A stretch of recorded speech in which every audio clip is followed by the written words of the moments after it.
Welcome to Torchlight's Exceptional Parenting Podcast, where we talk with the nation's top experts about today's toughest parenting challenges. Whether you're concerned about your child's development, learning, behavior, or you just want to make family time more enjoyable, we share the practical solutions and tools that can help.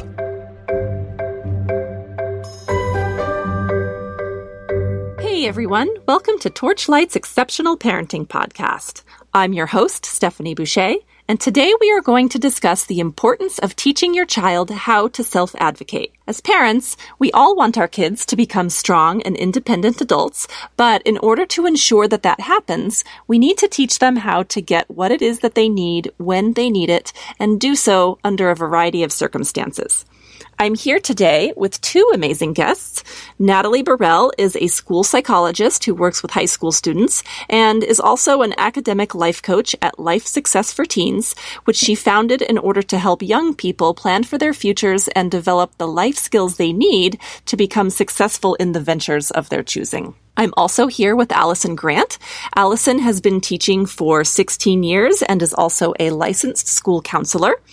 She won the Adele Knight Teacher of the Year Award in 2011, and in 2017, she became an academic life coach with Life Success for Teens. Welcome, Natalie and Alison. Thank you so much for being here today. Thank you for having us. Thank you. Well, let's talk a little bit about this notion of self-advocacy. What does self-advocacy mean to you, and what does it mean when we say that we want to teach our kids to self-advocate? What type of skill set is that? I think originally when people hear the term self-advocacy or advocating for themselves, they think that it means something as simple as asking for what you need or standing up for what you need. But I actually think it's a little bit more complicated than that, and I kind of see three different pieces to self-advocacy. And that first piece would be knowing what your needs are, so being able to express what your needs are verbally, and having an understanding of what your needs are. And I think the second piece to that is knowing where to get support when you need it. So if you've identified a need that you have to know where to go get support as the next step. But then the third piece, and this is one where a lot of our teens get hung up, is knowing how to ask for support or feeling confident enough to ask for help. So it's those three pieces that if they all work together, then to me that is self-advocacy. Right. That's great. So besides being better able to care for themselves, what traits and characteristics might a teen develop through an increased sense of self-advocacy? Why is it so important that kids be able to do this? And how does it develop their personalities, I guess? Sure. I think it starts with the ability to communicate and find confidence. And, one day we all hope that our children are able to live independently on their own. And so if you aren't able to advocate for yourself, that independence can be stifled. And it allows our children, when they can self-advocate, to transition more smoothly to more challenging obstacles, and then just overall transitions in life. Learning how to advocate on a job, or as simple as, making a phone call when you are taking care of your bills and being able to explain why you need something. It really can make a huge difference in being between the haves and the have-nots, and it's important to be able to take those steps and be able to move yourself forward without having, if you're all by yourself and not having a support system. And I'll add to that a little bit. Another reason why I think that it's important is that many times when the teenagers we work with, either at school or through coaching, have a hard time with this and they're facing some type of obstacle, they shut down or they feel overwhelmed, and that causes them to not be able to take any action. And when we teach our students how to advocate for themselves, it shows them that they really are not alone. There are people out in the world to support them, and there are resources that they can find. It's just a matter of knowing what they are and actually utilizing them. Absolutely. That's a really great point. Back to your first point, I think this is a really interesting time to be discussing this because, of course, we hear a lot about helicopter parenting these days. And I have a number of contacts and friends in the world of guidance counseling, and some of them are in the college landscape. And one of the things that they universally talk about is how so many of the kids who are coming into the higher education system are sort of lost when they get there because their very well-meaning parents have spent, the majority of their lives doing all of the advocacy work for them. And so they sort of arrive like not knowing, who to talk to, how to ask questions, how to get things done, how to make things happen for themselves. And so they can almost go into this state of anxiety when they get there because rather than having developed these skills gradually over time, they're sort of suddenly thrust into it. So I think it's important for parents to keep in mind, especially during the high school years, that this is really a critical time when we want to help them, take these baby steps out of the nest, so to speak, so that they are not overwhelmed at 18 when they leave the house, and they have to be. That's a really good point. It's interesting. Agree with you. Many parents today also hear a lot about the importance of developing grit or developing resilience in their children. Are grit and self-advocacy related? I think that they are. And when I think about the next steps of grit being resilience and how does self-advocacy play into that, it's great if you are able to voice what your needs are once. Where the challenge can come in is being able to voice them more than once when you don't get your needs met the first time. And so being able to persist and overcome and go back to that same source and either A, restate the question and continue to look for your needs, or B, finding another way of saying it that allows them to realize what your needs really are, can be very challenging. And it can be scary because if your personality is one where you don't break rules, when you're told no, you think no is the end. You don't always think I should go back asking again because you're like, oh, no, I've already been told no once. That's the end of the sentence. We are done here. And sometimes maybe it's misunderstood, or maybe you just have to keep pushing through, and that can be really challenging. And so I think that's where that resilience comes into play, that you have to keep pushing forward for your needs. Nobody is going to fight for you like you will for yourself. You have to be your own champion, and you have to be your own fighter to say, I need this. And I think that plays a lot into that resilience piece of just never giving up and continuing to look for the answers and solutions that are best fit for you. Yeah, and I think it's interesting because kids probably get a lot of mixed messages in our culture. So, because on the one hand, we teach kids at a young age to be obedient and to do what they're told. And, especially in the school environment, right? Like when the teacher tells you to sit down, you sit down. When you're supposed to behave, you have to behave.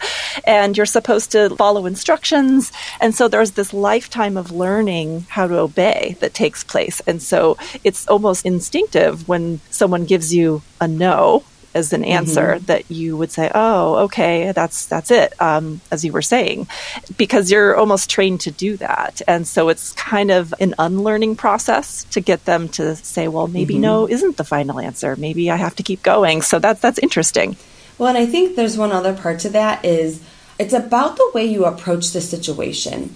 It's so important that we are teaching young people that, one, when you go in defensive, you're going to get immediately, there's going to be tension there. And that it's about, frankly, using diplomacy and using the right words that can shift the tone of the conversation, which then can automatically bring solutions to the table, because if that person isn't on the defense and feeling like they're being attacked, that they're going to be more open to helping and supporting you. I often say to my students, like, okay, instead of saying, why did I get this grade?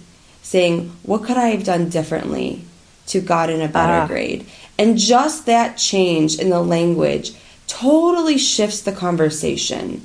And, when a person doesn't have to defend themselves, they're going to be more open to helping you. And so I think that is such a skill that we don't talk to kids about. Great, you sent the email, that's awesome. You tried to talk to the teacher, that's wonderful. But what was your approach? And that's really taking that self-advocacy to the next level. And because there's a lot of diplomacy involved, and that's diplomacy is incredibly important, and kids are going to use that throughout their whole lives. So it's a skill they have to have. No, you're absolutely right. And one of the skills that we work on with our teenagers as well is what we call saying thank you before you say please. And what we mean by that is that you need to continuously be building relationships with people before you ask for a favor or you ask for something of them, so that your approach is completely different when you've built up a rapport with somebody and when they see you in a good light and they see the effort you've been putting into that relationship, so that when you need to ask for something or you make a mistake or you have a failure, you need a favor, then it's not so big of a hit to your relationship because you've already built up that relationship. I love that. Learning to say thank you before you say please. I'm going to use that with my children. That's great.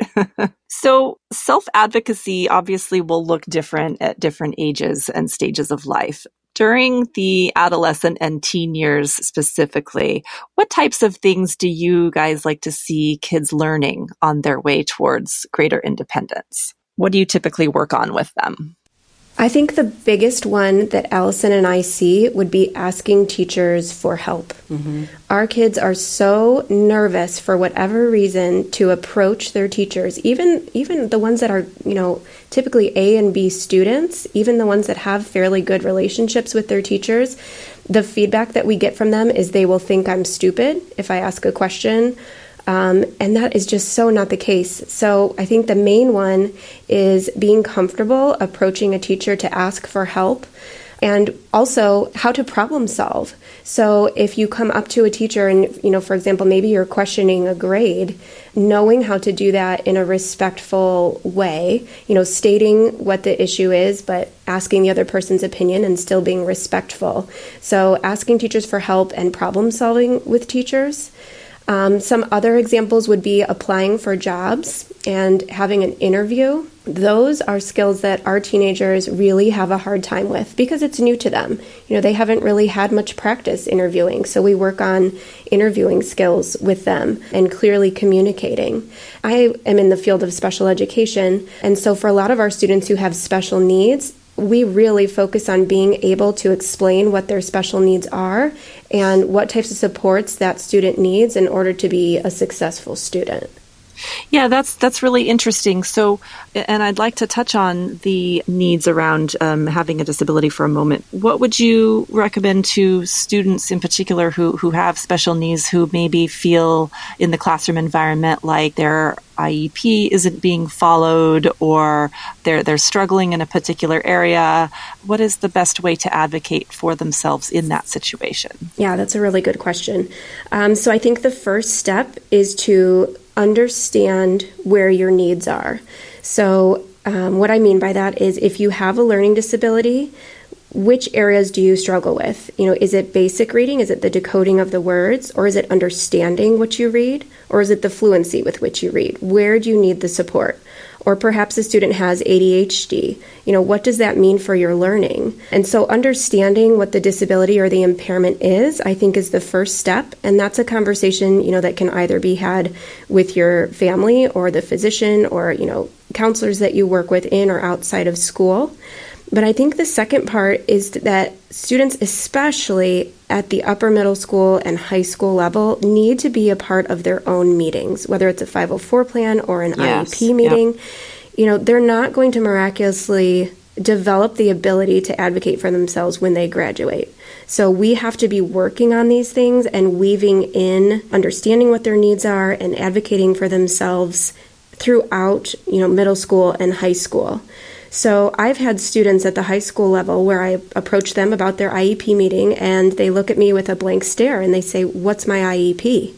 And that just floors me because these are kiddos that want to go to college. They need to know what their IEP is. They need to have the ability to ask questions, to speak up in their meeting if a teacher is explaining something and they don't understand or they don't understand what type of support is listed out on that IEP.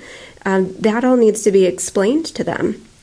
And I think another point on that is that I always tell my IEP students to look at what other services they see the students around them getting. Because we often say to students, well, what do you need? What can we do to help you? And sometimes they don't honestly know because they don't know what the options are. So we can review lists with them. We can tell them, well, maybe would you like to have copies of your notes, or do you need extended time to complete things? Maybe you need to have a quieter testing environment. Whatever that is, we can list those things out and kind of have them, like a menu, just choose what they think would work, but also to look at what they see other students getting. So I had a student come to me just yesterday who said, I noticed this other student is having their tests read to them on the computer. I think that would help me concentrate. Do you think I could add that to my IEP? And I went, yes, thank you. That is amazing that you noticed that. And, we're going to reconvene his team and add it to his IEP. So it's an awareness of what their needs are, and then being a part of the meetings and the conversations that happen in between meetings. I'm sorry, I could talk for an hour about this. And having a good relationship That's okay. with your intervention specialist, knowing who that person is and relying on them as a resource. I think the other part to that is it's a great place that's pretty safe. When everybody walks into that room, it's a safe table, and it allows that team then to practice their skill set without really going to be shut down. As in a classroom, it is one-on-one, and you don't know how the teacher is going to respond. But when you're sitting with a group of professionals, most likely in that atmosphere, they are there to be supportive, and it allows them to really try out their skill set with a very low risk. And we often tell our students when they are close to graduating that when they apply to college, they apply just like anybody else would, but they can choose to disclose whether or not they've had an IEP or 504 plan. But that college is not going to talk to mom or dad. They're going to talk to the student. Right. So they really have to be aware and have the knowledge and the skills to be able to find that academic support center and apply for accommodations if that's something they need at the college level. Right. And I love the example you gave of the student who came to you with a suggestion for something that would enhance their learning experience. That to me that's one of the ultimate forms of self-advocacy. The student saw something that would help and asked for it, and that's great. Yeah, and it really built his confidence too, because before then I really hadn't heard him speak up much. So the fact that he asked for something and, we went kind of gaga over it. Yes, that's great. And we, threw a party that he advocated for himself. I think he felt more confidence after that. And he'll ask again if he sees something he needs now. Absolutely. Oh, that's great. So how can parents help their children learn self-advocacy skills? Some of it obviously takes place in the school setting. Are there other steps that a parent can begin to take now to help their children become more independent and help them advocate for themselves? I think. And can parents get in the way of the process? Of conversely to that. I think we all know parents can get in the way. That is not a surprise to anyone. And you know what? I am a parent, so I get it. I don't want my baby to have to deal with an obstacle or something uncomfortable. However, I also know that when she does deal with something uncomfortable or an obstacle, that it's going to, the reward long term and the skills learned is going to be 10 times greater than that immediate gratification of her getting whatever she needed at the moment. But it's uncomfortable as a parent to have to watch your child have to work through something. And, I think that we have to work on that as parents is getting comfortable with the uncomfortable. And the second part to that is, it can start so simple as saying, I need you to call for the pizza. Because it's forcing them to get on the phone, talk to another adult, and deal with somebody in a format that they're not used to. And I know that really seems so simple, but it really, we fight over who's going to call for pizza on Friday night. It's like we toss the phone around because nobody wants to make the phone call. I don't know why it's such an issue, but, that's something so small that you can have them do to start off with getting comfortable talking to adults and people that they don't necessarily know. And then once they realize that they need a resource or they want to do a community service, saying to them, okay, let's set something up. I want you to go talk to this advisor, or I want you to make a phone call to this college and set up your own college tour. And then I'm going to check back on Wednesday to see how that went with you. And by setting that up, it allows them to know that there's going to be a follow-through and a follow-up to see how it went.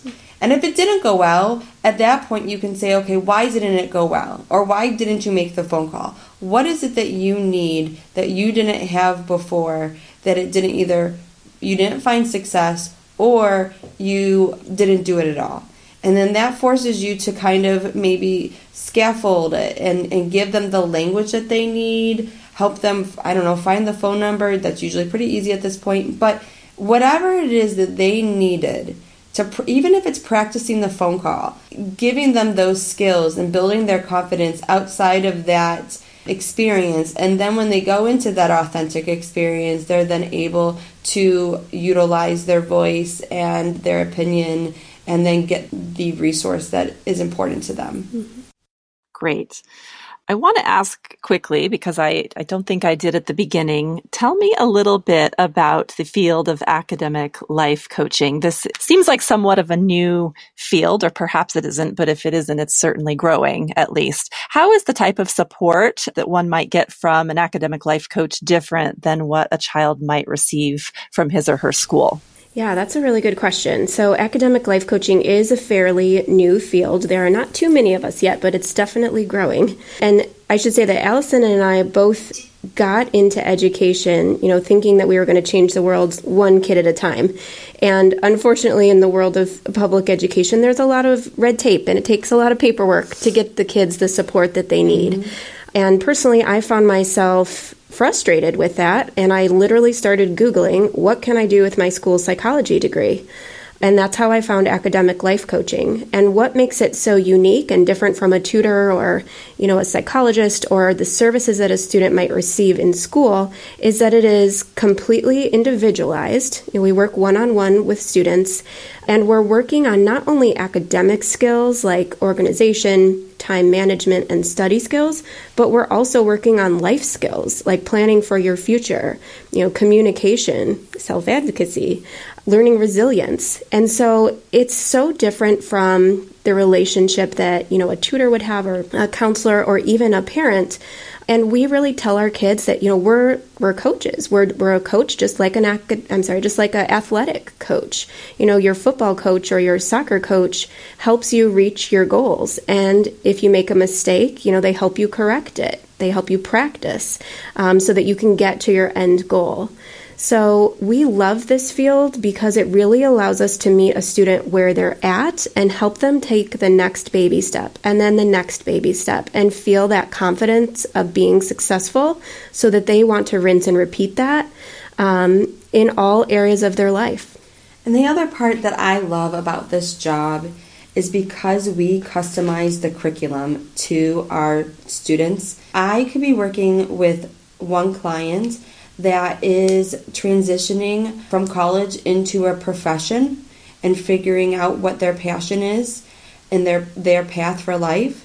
Another student, I might be helping them select and figure out what is the best college for them. And then the third student, I might be working on study skills with.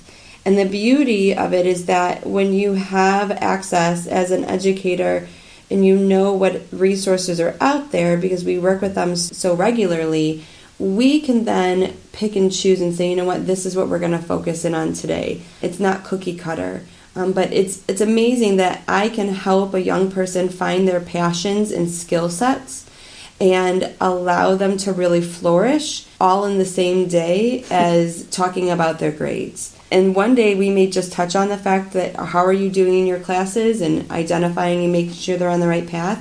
And then when we transition into whatever that they need and want. And so we always tell our students, come to the table with your needs. And we actually practice self-advocacy right there in coaching because while we always come prepared to our sessions, we ask them to come as well. So what do you need from us today? How can we be helpful for you today?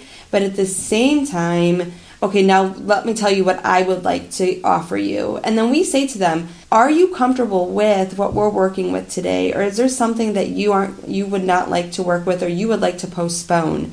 So it forces them to really learn how to verbalize their needs, which I personally love it when a kid says, you know what, I'm not sure that's what I need today. Great. What would you like to do instead?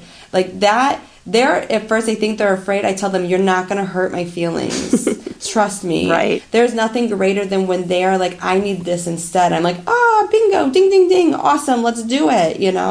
That for me is a great moment of success because, and they got that affirmation of, oh my gosh, she didn't like get upset that I said, no, I can't do that. I'm like, no, let's do what you want. But it allows them to practice that skills, and that to me is really wonderful. And many of our students that we see on a weekly basis, they do have IEPs or 504 plans, and they're students that want to do well. They really want to achieve, but they just don't have the tools yet to be able to do that. And unfortunately, many of our high schools aren't able to teach things like how to manage your time, how to organize your belongings, and they don't explicitly teach study skills. So we say to our students all the time in school, study for your test on Friday. But what does that really mean? And we don't teach that piece in school. That's how, it's different from what a student would get at school. Fantastic. Well, thank you so much to both of you for joining me today. You've given us a lot to think about, and I hope perhaps I can get you back on the show another time because as we're talking, I can think of so many more things I'd like to ask.